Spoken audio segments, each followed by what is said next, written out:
So Sharon, this is an open stream just to talk and have a chance to explore the things that we're thinking about in our daily lives and our conversations. And you were saying something earlier today off camera, which was, I think you said that humans are living, or that things are so watered down for humans. Can you say a little bit more about that? That was really interesting to me.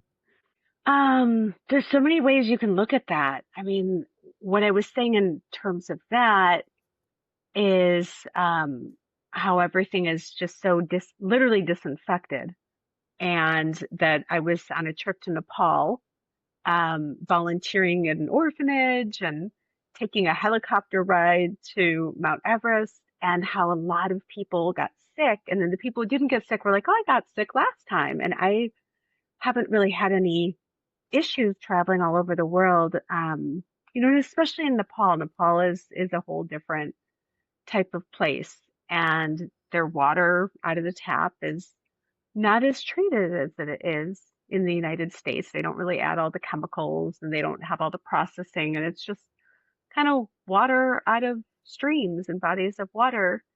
And I was drinking a little bit of it. I usually boil it, but I also was like sipping a little bit to get my body acclimated.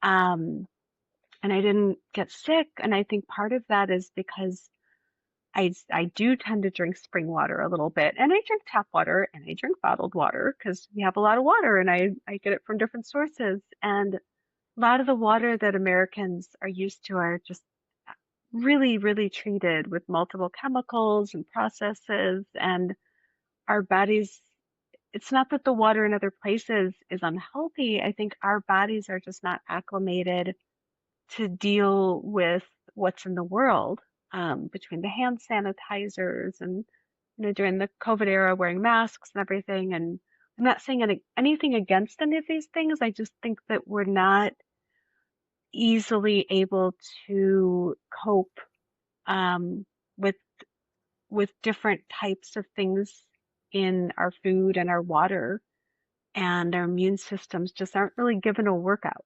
I think I think it's so true what you're saying, Sharon. And on the one hand, we have polluted our world. I mean, there's no question about that. I mean, we have polluted every corner of the world, really. I mean, even just thinking about microplastics, microplastics have been found at the tallest mountain and the deepest oceanic cavern, and, in the Arctic and in Antarctica. And now we're consuming microplastics now too, that they've been found in our bloodstreams. They've been found, in all of our tissues. I mean, microplastics have even been found in the stool of newborns.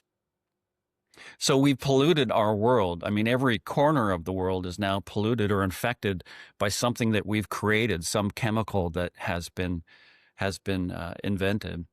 So there's no question that our exposure now to the outer world is not like it once was, that there are certain chemicals, and, microplastics are just one example of it. There's so many chemicals that we've introduced into the natural world now, that are foreign to us.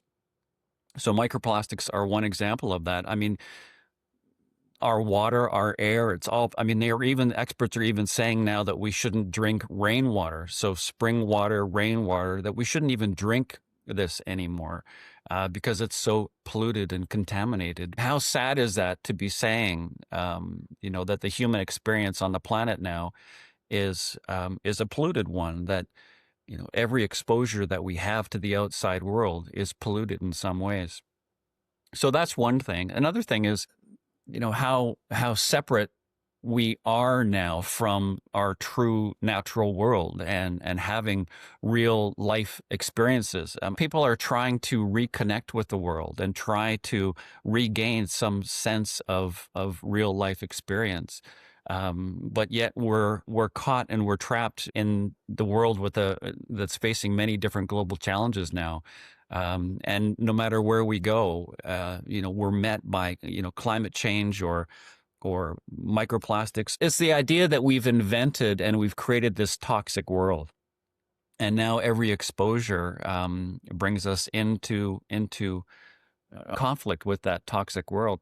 But we better get used to them because they're not going away. That's the whole point. They're forever chemicals, and our bodies need to learn how to deal with them because, like you said, they're everywhere in the world. And I think that that's a really important subject matter because a lot of times people are very angry and they're going to fight it and they're mad about it being an environment and they'll go out and say that and there's nothing we can do. I mean, there's ways to filter water that are a little bit better. There's ways to filter air. We can get if we could eat really, really, really, really, really clean, but also, like Eckhart Tolle said about going to ashram, we're not going to be in the ashram all the time. Well, nor is an ashram protected from those sorts of contaminants. And that's really, what we're saying is that it's everywhere Right. now. And of course, that's how we try to address our global challenges is that we want to attack it and put a stop to it and clean it and decontaminate it. And little thinking that it actually is the human mind that created those substances in the first place that is part of the problem or really the root of this problem. So, so much of what you say for more and future episodes. Super interesting. Great having this chat with you. And we'll come back to some of these questions in future episodes. So that's just a little foreshadowing of some of the questions and discussions that we'll be having. So thank you. Thank you, Sharon. Thank you, Michael.